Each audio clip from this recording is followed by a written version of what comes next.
தொடர்ச்சியா இறை நினைவுல இருந்துகிட்டே இருந்தோம் அப்படின்னா இந்த பூர்வ ஜென்மத்தோட கணக்கெல்லாம் முடிஞ்சிடும். கர்மேந்திரியங்கள் சீத்தலமாயிடும். மன சஞ்சலமோ கர்மேந்திரிய சஞ்சலமோ வராது. நிறைய பேருக்கு கர்மேந்திரியங்கள் சஞ்சலமாகுது. இதற்கு தான் மாயா என்று சொல்லப்படுகின்றது.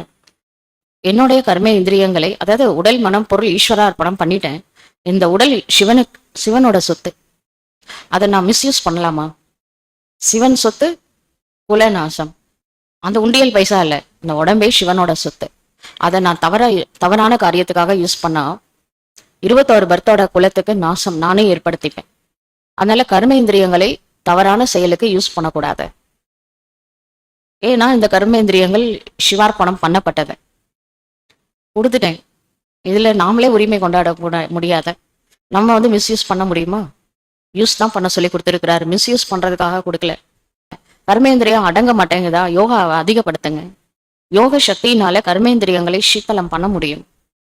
சாமியாருங்க சில பேரால முடியல, அவங்க அதுக்கு சில மெடிசன் எடுத்துக்கிறாங்க. பிரம்மச்சரியம் அந்த சித்தா மருந்து வச்சிருக்காங்க, எந்த மூலிகையில இருந்து எடுக்கிறாங்கன்னு தெரியல. அதை சாப்பிட்டா கர்மேந்திரியங்கள் வசப்படுத்த மருந்து சாப்பிட்டு பிரம்மச்சரியம் ஃபாலோ பண்றாங்க சாமியாருங்க. இயற்கையா பண்ண முடியல, ஏன்னா அவ்வளோ டஃப்பான சப்ஜெக்ட்.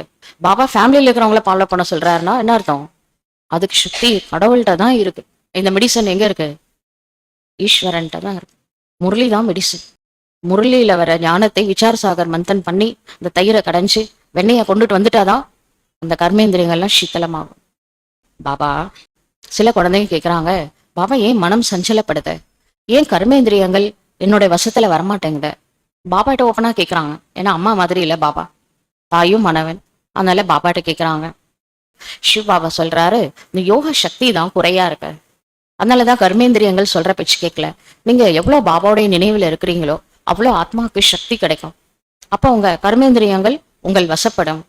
அப்புறம் நீங்க முற்பிறவிகளோட பாவங்கள் எல்லாம் செட்டில்மெண்ட்.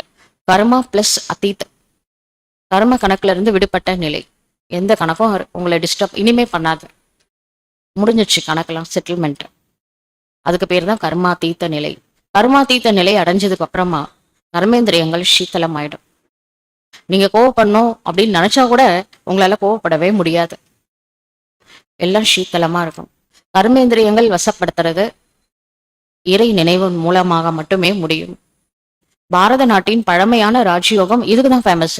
இதுக்கு மனசும் சஞ்சலம், கர்மேந்திரியங்களோட சஞ்சலம் ரெண்டுத்தையுமே சாந்தப்படுத்தி சீத்தலப்படுத்துற சக்தி ராஜயோகத்துக்கு இருக்கு, ஹட்ட யோகத்துக்கு கிடையாது. அவங்க என்ன பண்றாங்க, ஹட்ட யோகம் அப்படின்றது உடலை வருத்தி கர்மேந்திரியங்களை கண்ட்ரோல் பண்ணி அதுக்கப்புறம் மனசை கண்ட்ரோல் பண்ணி அப்புறமா கடவுளை அடையணும்னு நினைக்கிறாங்க. பாபா சொல்றாரு, எதையும் வருத்த வேண்டிய அவசியமே கிடையாது. ஆத்மா சீட்ல உட்காந்தாலே எல்லாம் ஆட்டோமேட்டிக்கா கண்ட்ரோல்ல வந்துடும். இப்ப விஷயம் ஆத்மால தான் இருக்கு. ஆத்மா அடிக்கடி ஆத்மான்றத மறந்து போயிட்டு இருக்கு. அதை சீட்ல உட்கார வச்சாலே எல்லாமே சரியாயிடும். அதனாலதான் ராஜ் யோகம் இது. ஆத்மா ராஜாவை ராஜா ஆக்கிற யோகம். ஏற்கனவே ராஜா தான், அது கர்மேந்திரியங்களுக்கே அடிமையா இருக்கு. மனசு அதை ஆட்டி வைக்குது. மனசு அவுட் ஆஃப் கண்ட்ரோல் தான். மந்திரி கேட்கவே மாட்டேங்கிறாரு ராஜா சொல்றத. அதனால ராஜாவா ஆக்குறதுக்காக கடவுள் வந்திருக்கிறாரு. இந்த சுய ராஜ்யம் சரியாயிடுச்சுன்னா அந்த ராஜ்யம் சரியாயிடும். இதெல்லாம் யார் சொல்லி தருவாங்க? கடவுளால மட்டும்தான் சொல்லி தர முடியும். கடவுள் எல்லாருக்கும் சொல்ல மாட்டாரு. ரோட்ல போறவங்கலாம் கூப்பிட்டு உட்கார ஞானம் சொல்ல முடியுமா? குழந்தைங்களுக்கு தான் அட்வைஸ் பண்ண முடியும் இல்லையா? பக்கத்து வீட்டு குழந்தை கூட அட்வைஸ் பண்ண முடியாது, சொந்த குழந்தைக்கு தான் பண்ண முடியும். நீங்கள் இந்த விகாரமான கர்ம இந்திரியங்களை யோக சக்தியின் மூலமாக வெற்றி அடைவதற்கான முயற்சியை செய்ய வேண்டும். சம்பூர்ண அவஸ்தா அது லாஸ்ட்ல வரும். ஒருத்தரை பத்தி ஒரு நெகட்டிவ் தாட் இருந்தா கூட பேட்டரி டிஸ்சார்ஜ் ஆகும். அதனாலதான் படிச்சு சொல்றாரு, சுப அப்படின்ற வார்த்தையை ஞாபகத்துல வச்சுக்கோங்க. சுப சிந்தக்கு, சுப சிந்தன், சுப பாவனா. 4வது சுபனது சுப ஸ்மிருதி, சுப ஸ்வரூப். இது 5 விஷயம் ஞாபகத்துல இருந்தா எல்லாமே சரியாயிடும்.